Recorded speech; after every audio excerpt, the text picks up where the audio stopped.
Кримські татари були затримані за буцімто спробу захоплення влади в Росії. Про це у Південному окружному військовому суді російського Ростова-на-Дону заявив оперативний співробітник ФСБ Ренат Валіулін. Його залучили в якості свідка у справі Сервета Газієва, Джеміля Гафарова, Аліма Карімова, Сейрана Муртази та Ерфана Османова, затриманих в березні 2019 року під час масових облав разом з іншими 20 кримськими татарами. За словами Валіуліна, бранці на своїх зібраннях обговорювали релігійні та політичні питання. Оперативна робота велась лише з 2016 року, а в наступні 3 роки встановлювали фігурантів. Співробітник ФСБ до запитань прокуратури добре підготувався, а на питання захисту відповідав невпевнено і казав, що не пам'ятає. Были вопросы, связанные, каким образом они установили факт того, что эти 5 человек разрабатывали планы, пытались приобрести оружие или приобрели оружие, приискивали людей для захвата власти там, в Крыму, агитировали людей на это. Он сказал, что он эти факты не установлены, то есть не задокументирован факт касательно приобретения оружия, там, боеприпасов. А что касается госпереворота, то у них была некая идея, которая заключалась в том, чтобы среди людей распространить запрещенную идеологию, а потом захватить власть. Людина, яка не знає бранців, виступила прихованим свідком. У підгрупі великої справи 25 Рєзи Єзєтова, Раїма Айвазова, Рімзі Бекірова, Шабана Умєрова і Фарфода Базарова допитали прихованого свідка, який назвався Рамазановим. За словами адвоката Рустема Кемілєва, попри те, що він заявив, що знає кожного бранця особисто, нікого впізнати не зміг. Щоб приховати невдалий допит, окупаційна прокуратура вирішила оголосити покази, які він дав на етапі слідства. В процессе допроса выявилось, что Рамазанов по голосам, ранее он говорил о том, что он по голосам знает людей этих, познает, а в этом заседании выявилось, что он сегодня, например, на Сидхалилова Рустема, когда начал допрос Сидхалилов Рустем, он сказал, что его допрашивает Сулейманов Эскендер. Когда его начал допрашивать Сулейманов Эскендер, и на вопрос, знаете ли вы меня, кто я, он сказал, что это Яников Асан. Когда начал допрашивать Яников Асан и сказал, знаете ли вы меня, кто я, назовите мое имя, он сказал Сидхалилов Рустем. То есть, ну вот сегодня в заседании мы стали очевидцами того, что там, я не знаю, сидит лицо, которое вообще не знает людей этих. Чергове плюндрування мусульманського кладовища. Середньовічне поховання виявили під міським стадіоном в Старому Криму. Бульдозером розкопали майданчик, потрощили і викопали частину надгробків, датованих приблизно 13 століттям. А з-під землі помітні стародавні рештки, кістки та черепи. Що саме там збирались будувати, поки невідомо, а обурені місцеві жителі хочуть, щоб цвинтар ретельно дослідили фахівці. Появились все остальные камни, вот этот большой первый вышел, потом вот такие плиты вышли, вот мы одно оставили, потому что места не было, да, в одном же. Зранку російські окупанти з 82-х мінометів обстріляли українські позиції біля Новгородського та Пісків, що неподалік Донецького литовища. В лавах об'єднаних сил втрат немає. Це були перші ворожі обстріли після 2 днів тиші. А тим часом розвідка повідомляє, що на окупованих частинах Донеччини та Луганщини загарбники почали так званий тиждень бойової готовності. Зокрема, за єдиним планом бойової підготовки Збройних сил Російської Федерації відпрацьовується висування підрозділів з технікою та озброєнням у райони оперативного призначення. При цьому вживаються посилені заходи для приховування порушень мінських домовленостей про перебування важкого озброєння неподалік від лінії зіткнення. Смертельний вибух в окупованому Криму. В Щолкіно Ленінського району під час зварювальних робіт вибухнула порожня цистерна з залишками нафтопродуктів. В окупаційній прокуратурі кажуть, головний інженер усував свищі в одній з ємностей. Після контакту з іскрою зварювального апарату стався сильний хлопок. Від отриманих травм робітник загинув на місці. Минулої доби в Україні підтверджено майже 2300 нових випадків COVID-19. Як повідомили в Центрі громадського здоров'я, серед захворілих ще 82 дітей та 20 медичних працівників. Найвищий рівень захворюваності у столиці. За добу знову більше 5000 хворих, а саме 566 українців. У трійці по розповсюдженню ковіду – Запорізька, Київська та Дніпропетровська області. Але в цих регіонах кількість хворих у 2, а то й 3 рази менше, ніж у столиці. Найбільш прийнятні показники підтверджених нових тестів на Закарпатті та Кіровоградщині, де не більше 15 випадків. В цілому за добу по Україні госпіталізували 963 громадян. Не перенесли китайської хвороби 95 українців. А от повторні негативні тести отримали майже 8300 мешканців країни. В окупованому Криму другий день поспіль більше сотні нових хворих, а саме 105. На лікарняні ліжка хвороба вклала 54 кримчан. 5, на жаль, не допомогли ні спеціальні апарати та процедури, ні лікарі. Одужали 68 кримчан, повідомила окупаційна влада. Історичне нагадування агресору або можемо повторити по-кримсько-татарськи. Кримські татари та українці позбиткувалися з тих, хто ще залишився працювати в російському посольстві в Києві. Привід – 450-та річниця спалення Москви військом кримського хана Девлет-Герая. В руках пікетувальників малюнки ханської кінноти, а на площу перед загратованою амбасадою вершки виходить хан, слідом хорунжий з національним стягом та озброєні списами вершники.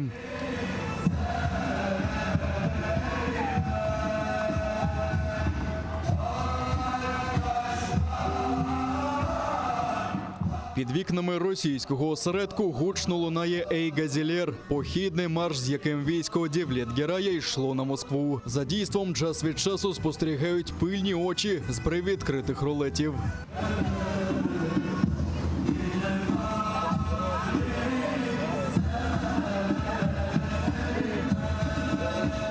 А люди витанцьовують перед парканом, огорнутим колючим дротом. Тут активісти, колишні бранці Кремля, ті, хто тимчасово покинули свої домівки в Криму, та небайдужі кияни.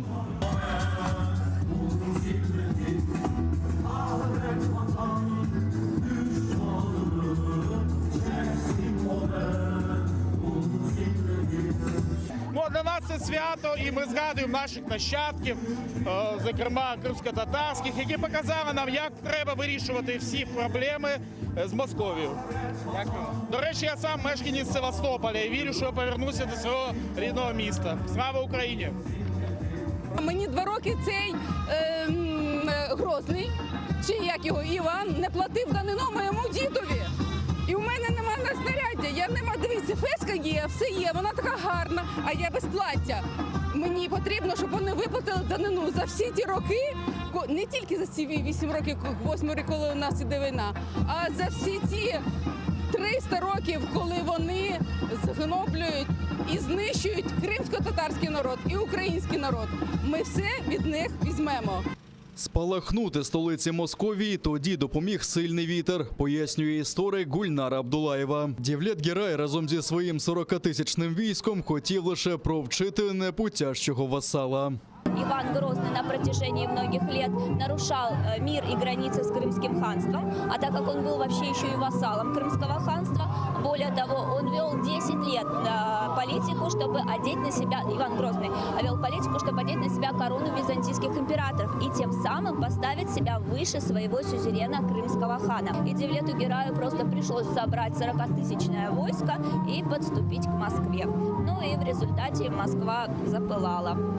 Співавтор такого глум-перформансу Арсен Тартан каже, повторювати похід пращурів і палити амбасаду на меті не ставили. Хотіли лише пояснити агресору, що замість розпалювання воєн та геноцидів краще облаштувати свою країну.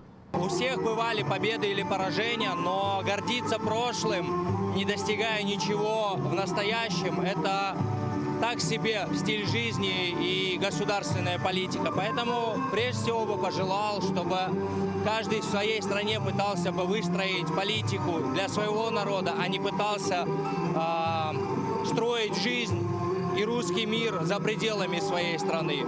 Наостанок «Просто неба» влаштували спільний перегляд історичного фільму Гульнари Абдулаєвої про події, що сталися 450 років тому в золоту добу Кримського ханства. Когда терпение Деглета-Гера иссякло, он отдал распоряжение поджечь увеселительный двор князя Коломенского. Владислав Стужук, Ислям-Пинка, Заман, АТР. И не дашь мне клятвенной грамотой за себя, за детей и внучат своих.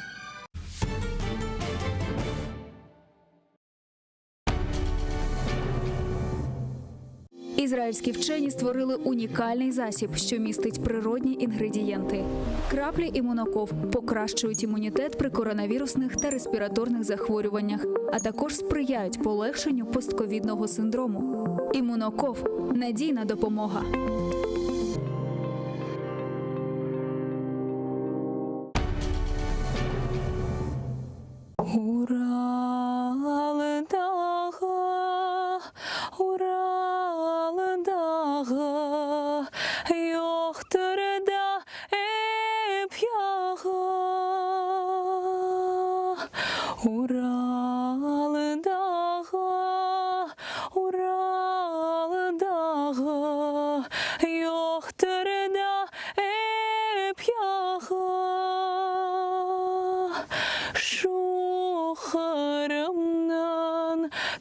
Что Прага юрегим яга Шухарамнан та что Прага юрегим яга Янсын да янсан Урал да янсын Янсын да көл olsun Янсын да янсын Урал да янсын Янсын да көл olsun Бызнахарымдан çıkargana Gözlerim kör olsun Bıznahlarımdan çıkargana Gözlerim kör olsun Huvanım anas sas yavrular Tatarının malına Huvanım anas sas yavrular Tatarının malına Bas haytırmaz Söz ketersiz Ural'ın dağına Bas haytırmaz Söz ketersiz Ural'ın